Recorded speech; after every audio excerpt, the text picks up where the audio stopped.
Diniz e Pedrinho participam de palestra para os meninos da base do Vasco da Gama. Quem pode aproveitar bem esta data FIFA?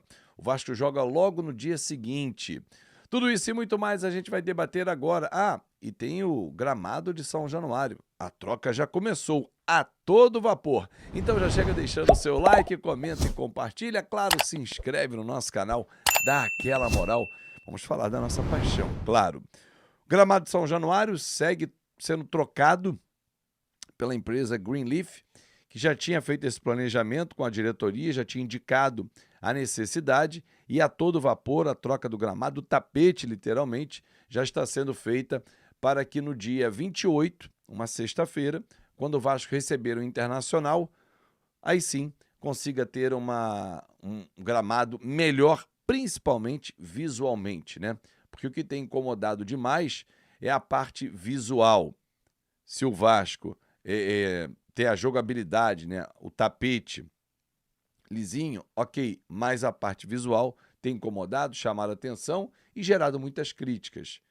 E as pessoas não dissociam, né? Não, olha só, gramado tá feio, tem uma praga, tem manchas, mas ele tá bom, a bola tá rolando normalmente. Então a crítica vem pesada, por isso houve a definição pela troca, né, do gramado, que pode inclusive ser depois utilizado no CT Moacir Barbosa ou em Duque de Caxias. Bom, eu vou falar sobre a data FIFA, né? Quem pode se dar bem nesse período de treinamentos, mas antes, quero falar para você o seguinte: ontem, os meninos da base e que participam também do Colégio Vasco da Gama, eles tiveram uma palestra muito legal, segundo eu soube e vi um trecho, né, um vídeo publicado pelo Vasco, do técnico Fernando Diniz e do presidente Pedrinho. Eles foram conversar com a garotada. Gente, para quem não atentou ainda, o futebol não é para todos. Muitos começam, você vai pegar a categoria de base, você vai ter pelo menos ali mais de 100 atletas sonhando em virar profissionais. Quantos chegam no profissional do Vasco ou quantos brilham na carreira? Pode não ser no Vasco, mas em outro time. Poucos. Talvez desse funil, 10%? Talvez sim. Só que, paralelo ao futebol, o estudo tem que caminhar. E essa foi a tônica do bate-papo do Diniz e do próprio Pedrinho com os atletas do Vasco. Nunca deixar os estudos de lado. E o Vasco tem o seu colégio, o Vasco da Gama, que brilhantemente dá essa assistência e todo esse ensinamento para essa molecada também.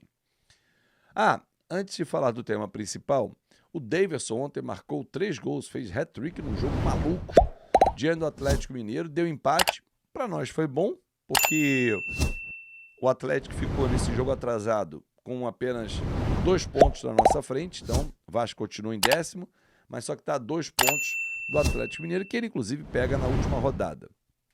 Se mantiver essa diferença até o final, uma vitória do Vasco lá na Arena MRV, o time muda de posição com o Galo, né? O Vasco tem 42, o Galo tem 44 e o São Paulo 45, né? Esses são os próximos ali ao Vasco, né? 9º e 8º lugares, respectivamente. Bom, galera, vamos entrar agora para falar da data FIFA, que, aliás, ano que vem tem um super calendário aí, tem Copa do Mundo e tal, mas vai rolar uma super data FIFA, Se essa já tá chata pra caramba, 9 dias, porra, sem jogo, só treino, e aí e tal, ano que vem vai ter uma super data FIFA com 16 dias. Preparem-se. E aí o calendário do futebol brasileiro normalmente não indica uma distância na volta da data FIFA, sim, jogo no dia seguinte.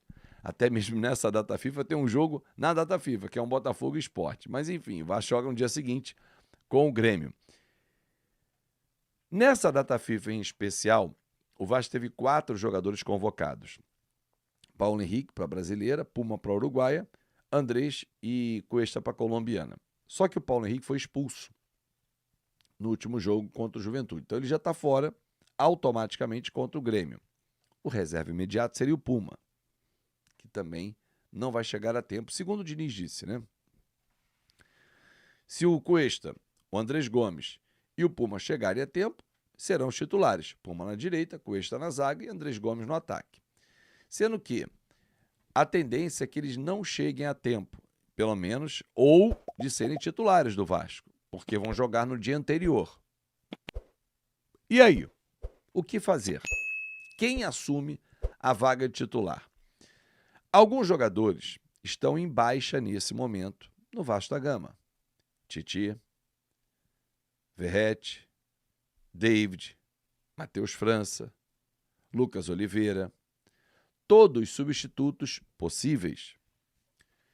Sem ter um dono na função, com o Puma não chegando a tempo, o Tietê vai ser improvisado. No meio-campo, ele caiu muito de rendimento no mês de outubro para frente. Ele estava bem em outubro, mas na reta final já não foi bem.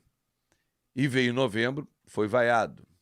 Mas é a única opção para o setor e já jogou por ali.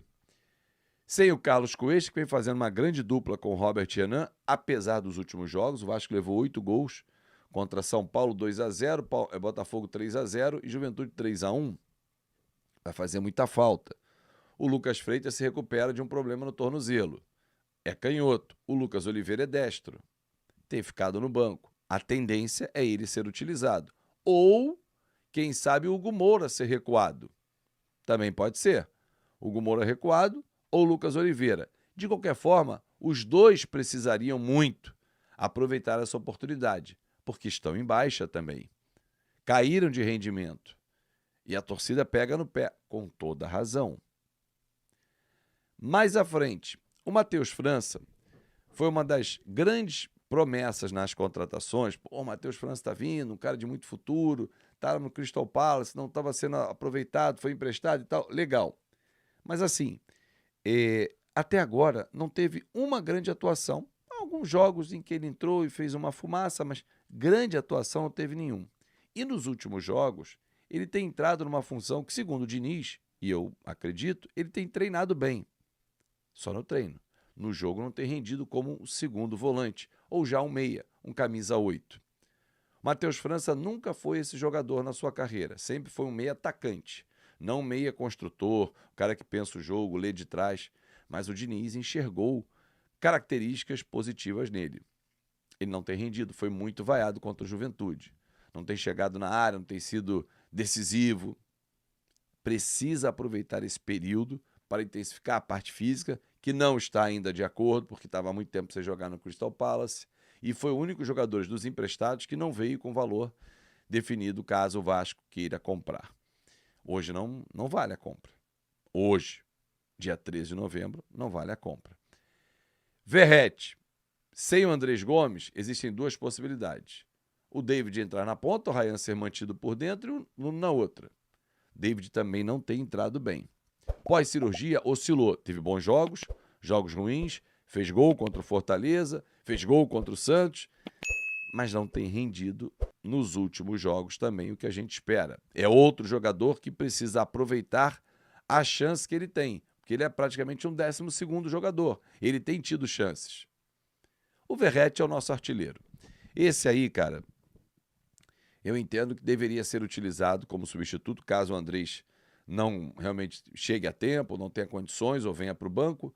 Ryan na direita, Verratti e Nuno. Esse é um jogador que o Vasco não pode abrir mão. Ele tem que estar no elenco ano que vem, está sob contrato, estará. É um jogador útil, mas precisa recuperar a confiança do torcedor, que está abalada. A exceção do jogo com o Bragantino, que ele fez 2 gols e foi importantíssimo na vitória em cima de 3-0. O nosso líder, o capitão do Vasco, precisa recuperar a confiança fazendo gols. Ele é muito participativo, taticamente, mas precisa ser decisivo. Talvez diminuir a participação tática dele, o recuo, para que ele esteja mais inteiro no ataque. Pode ser. Aproveitar a data FIFA para criar uma outra situação de jogo que isole um pouquinho mais o Verratti da necessidade de voltar. É uma solução.